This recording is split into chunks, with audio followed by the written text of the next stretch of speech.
ಹೇಳತಾರೆ. ಇದು ನಮ್ಮ ಕಾಲದ್ದು. ಈಗಿನ ಕಾಲದ ಚಿತ್ರಗೀತೆಗಳು ಹೇಗಿದ್ದಾವೆ ಅಂದರೆ ಅವ್ರಿಗೆ ಒಬ್ಬರೇ ಸಾಲಲ್ಲ. ಕಮ ಕಮ ಕಮ ಕಮಲಾಕ್ಷಿ, ಪಟ ಪಟ ಪಟ ಪಂಚರಂಗಿ, ಮಿನ ಮಿನ ಮಿನ ಮೀನಾಕ್ಷಿ ಬಾರೆ. ಜನರೇಷನ್ ಗ್ಯಾಪ್ ಅಂತಾರೆ ಇದಕ್ಕೆ. ಇದು ಜನರೇಷನ್ ಗ್ಯಾಪ್ ಅಲ್ಲ, ನಾನು ಕೇಳೋದಾದ್ರೆ ರೇಷನ್ ಗ್ಯಾಪ್. ನಾವು ತಿಂತಿದ್ದು ಒಳ್ಳೇದೇ, ವಿಚಾರನೂ ಒಳ್ಳೇದೇ. ಮೊದಲು ಕೈನ ನಮಗೆ ದುಡಿಯ ಕೊಟ್ಟಾನೆ ಅಂತ ರಾಜ್ಕುಮಾರ್ ಅವರು ಹಾಡಿದ್ರು. ಭಗವಂತ ಕೈ ಕೊಟ್ಟ ದುಡಿಯೋಕಂತ, ಅದನ್ನ ಯಾಕೆತ್ತಿಯೋ ಹೊಡೆಯೋಕಂತ. ನಮ್ಮ ಕಾಲದ ಗೀತೆ. ಇವತ್ತು ಅವ್ರ ಮಗಂದೇ ಕಾಲ ಚೇಂಜ್ ಆಗಿದೆ. ಹೊಡಿ ಮಗ ಹೊಡಿ ಮಗ ಹೊಡಿ ಮಗ ಹೊಡಿ ಮಗ ಬಿಡಬೇಡ ಅವನ್ನ, ಹಿಂದೆ ಬಂದ್ರೆ ನಿಜ ಹಾಕು, ಮುಂದೆ ಬಂದ್ರೆ ಕೊಚ್ಚೆ ಹಾಕು. ನೋಡಿ ಜನರೇಷನ್ ಗ್ಯಾಪ್. ಮೊದಲು ಅಮ್ಮನ ಬಗ್ಗೆ ಒಳ್ಳೊಳ್ಳೆ ಹಾಡು. ಕಣ್ಣಿಗೆ ಕಾಣುವ ದೇವರು ಎಂದರೆ ಅಮ್ಮನು ತಾನೇ.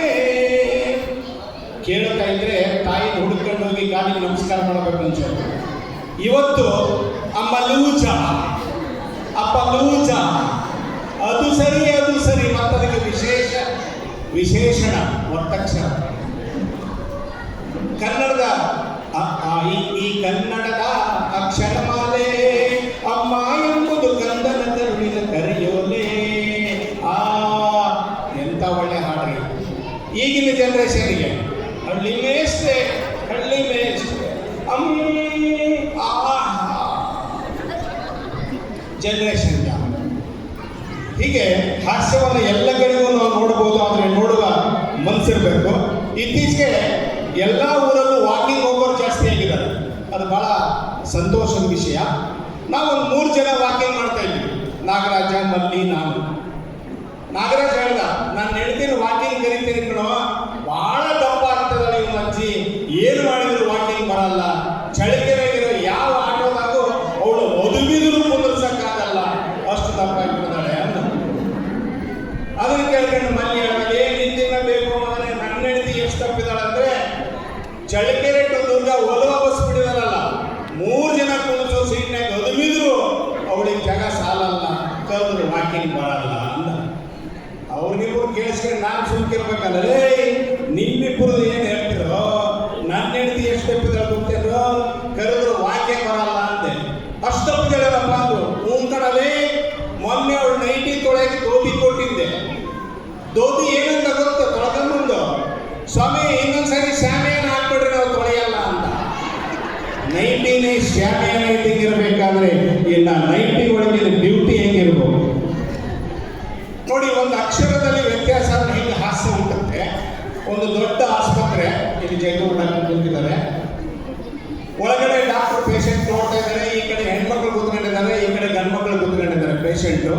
ಕಂಪೌಂಡರ್ ಒಬ್ಬೊಬ್ಬರನ್ನೇ ಒಳಗೆ ಬಿಡ್ತಾ ಇತ್ತು. ಈ ಹೆಣ್ಮಕ್ಳ ಕಡೆ ಕುಂದೊಬ್ಬನು ಬರೀ ಹೆಣ್ಮಕ್ಳನ್ನೇ ನೋಡ್ತಾ ಇದ್ದ. ನಾಚಿಕೆ ಆದರೂ ತಲೆ ತೆಗೆಸ್ಕೊಂಡ್ರು. ಬೋಲ್ಡಿಗೆ ಒಬ್ಬಡಿಗೆ ಡಾಕ್ಟರ್ ಹತ್ರ ಹೋಗೇ ಬಿಟ್ರು. ಬರ್ರಿ ಡಾಕ್ಟರ್, ಇವನು ಯಾವಂದ್ರಿ ಇವನು ಎಂದ್ರೆ ಹೆಣ್ಮಕ್ಳು ನೋಡಿದ ಮೇಲೆ ಹೆಂಗೆ ನೋಡ್ತಾ ಇದ್ದಾನೆ ಅವನು. ಪಾಪ ಡಾಕ್ಟ್ರು ಬಂದರು. ಏನೋ ನಿನ್ನ ಹೆಸರು ಅಂದರು. ತಿಪ್ಪೇಶಿ ಅಂತ ಅವನು. ಯಾಕಲೇ ಹೆಣ್ಮಕ್ಳನ್ನ ಹಂಗೆ ನೋಡ್ಕೊಂಡು ಕೂತಿದೀಯಾ ಅಂದರು. ಡಾಕ್ಟ್ರೇ ಟೈಮ್ ಎಷ್ಟಿಗೆ ಅಂದವನು. 10:30 ಅಂದರು ಡಾಕ್ಟ್ರು.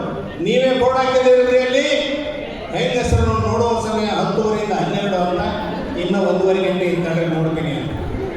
ಡಾಕ್ಟ್ರು ತಕ್ಷಣ ಪೇಂಟ್ರನ್ನು ಕರೆಸಿಬಿಟ್ಟು ಬೋರ್ಡ್ ಚೇಂಜ್ ಮಾಡಿಸಿದ್ರು. ಹೆಂಗಸರನ್ನು ತಪಾಸಣೆ ಮಾಡುವ ಸಮಯ, ಅವನು ನೋಡುವ ಸಮಯ ಅಂತ ಬಂದು ನೋಡೋಕೆ ಸ್ಟಾರ್ಟ್ ಮಾಡಿದ್ರು. ಹೀಗೆ ಒಂದು ಅಕ್ಷರದಲ್ಲಿ ವ್ಯತ್ಯಾಸ ಆದರೂ ಕೂಡ ಹಾಸ್ಯ ಹುಟ್ಟುತ್ತೆ. ಒಂದ್ಸರಿ ನಾನು ನಮ್ಮ ನಾಗರಾಜ್ ಬೆಂಗಳೂರಿಗೆ ಹೋಗ್ತಾ ಇದ್ವಿ. ಇಲ್ಲೆಲ್ಲ ಹೆಣ್ಣು ಬಸ್ ಹತ್ತಿ ರೂಢಿ ನಮಗೆ, ಅದೇ ಮಾದೇವಿ ಅಂತ ಇಂಥವೆಲ್ಲ. ಬೆಂಗಳೂರಿನಲ್ಲಿ ನಾನು ನಾಗರಾಜ್ ಹತ್ತಿ ಕೂತ್ಕೊಂಡ್ವಿ. ನೋಡ್ತೀನಿ,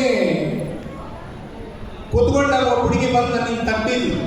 ನೋಡಿದರೆ ಅವಳು ತೋರಿಸಿದ್ದು ಅದು ಮಹಿಳೆಯರಿಗೆ ಅಂತಿತ್ತು, ಲೇಡೀಸ್ ಇತ್ತು. ಅವಳು ತಟ್ಟಿ ಎಬ್ಸಿದ ಮೇಲೆ ನಂಗೆ ಹೋಗ್ತಾ ಇದ್ದ ನಾನು ಗಂಡಸು ಅಂತ. ಎಲ್ಲಿ ನಿಂತ್ಕೊಂಡೆ ನೋಡ್ತೀನಿ, ಮಹಿಳೆಯರಿಗೆ ಅಂತಿರಲಿಲ್ಲ ಅಲ್ಲಿ. ಆ ಸ್ಟಿಕ್ಕರ್ ಕಟ್ ಮಾಡೋಕ್ಕೆ ಕನ್ನಡ ಬರ್ತಿತ್ತು ಗೊತ್ತಿಲ್ಲ, ಯಾಕೆ ದೀರ್ಘ ಯಾವ ಮಾಡಿಬಿಟ್ಟಿದ್ದಾರೆ, ಮಹಿಳೆ ಯಾರಿಗೆ ಅಂತ ಕಿಟಕಿ ಮೇಲೆ. ನಾನು ನಾಗರಾಜ್ ಹೇಳಿದೆ, ನೋಡೋಣ ಎಲ್ಲಿ ಕನ್ನಡದ ಕೊಲೆ ಅಂದೆ. ಮಗಳಲ್ಲಿ ಮಾಸ್ತರ್ ಹೋಗಲ್ಲ, ಹೌದು ಅಂದೆ. ಎಲ್ಲಿ ಪ್ರಶ್ನೆ ಇರುತ್ತೋ ಮುಂದೆ ಉತ್ತರ ಇರುತ್ತೆ ನೋಡಲ್ಲ ಅಂದ. ಈ ಕಿಟಕಿ ಮೇಲೆ ಮಹಿಳೆ ಯಾರಿಗೆ? ಮುಂದಿನ ಕಿಟಕಿ ಮೇಲೆ ಪುರುಷರಿಗೆ, ಅಂಗವಿಕಲರಿಗೆ, ಮಾಜಿ ಸೈನಿಕರಿಗೆ, ನಿರ್ವಾಹಕರಿಗೆ,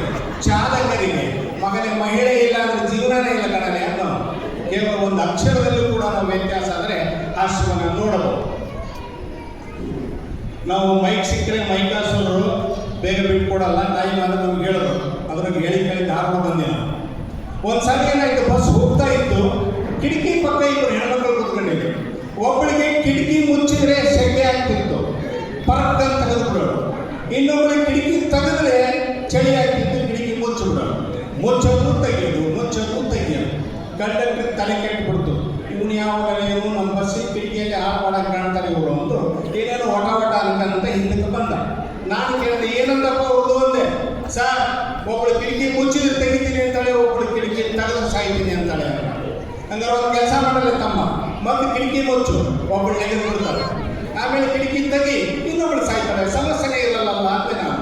ಸರ್, ಅವ್ರ ಕಡೆಯವ್ರು ಯಾರಿದ್ರು ನನ್ನ ಗತಿ ಏನು ಅಂತ ಕಂಡಕ್ಟರು ಹೆದರಿಕೆ ಮಾಡಲೇ, ಕಿಟಕಿ ಪಕ್ಕ ಕುಂತಲ್ಲ, ಮತ್ತೆ ಅವಳ ಪಕ್ಕ ಕುಂತಲ್ಲ, ನೆಡತಿ ಅಂತ. Thank you. ಸಮಯದ ಭಾವದಿಂದ ಇಲ್ಲಿ ಮುಗಿಸ್ತಾ ಇದ್ದೀನಿ. ಧನ್ಯವಾದ.